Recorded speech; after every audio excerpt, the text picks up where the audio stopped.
pagdiriwang ng Araw ng mga Puso, nagsagawa ng isang konsyerto ang mga mag-aaral ng College of Architecture na nasilbing pambungad sa selebrasyon ng kanilang College Week. Ang Valentine's Concert ay ginanap noong nakaraang Lunes, ika-14 ng Pebrero, na opisyal ding araw ng pagbubukas na ika-81 anibersaryo ng College of Architecture.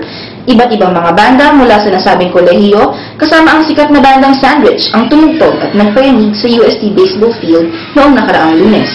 Ayon sa Vice Presidente ng Architecture Student Council na si Luigi Decena, ikanagulat niya ang pagiging madali ng paghahanap ng mga bandang tutugtog, ngunit nahirapan naman sa pagkikayat ng mga taong tutulong sa pag-aayos ng pagdiriwang. Idinaos din ang taunang pagtatanghal ng talento ng mga profesor at mag-aaral at magkakaroon ng seminar na kalahok ang iba't ibang universidad. Para sa ibang balita, pinigilan ng UST Security Office ang isang advertising singer na naghahanda di umano ng isang sorpresa sa football field noong Araw ng mga Puso. Bandang alas 8 ng gabi nang makatanggap ng report ang UST Security Office mula sa simbahan ng Santissimo Rosario nang makita ang paglipad ng mga hot air balloon sa naturang lugar. Agad-agad naman itong kinumpirma sa pamamagitan ng CCTV camera na nakalagay sa nasabing bahagi ng universidad. Ayon sa responding guard na si Samuel Castro, ipinagbabawal ang anumang aktibidad sa loob ng universidad nang walang permit mula sa opisina ng Secretary General.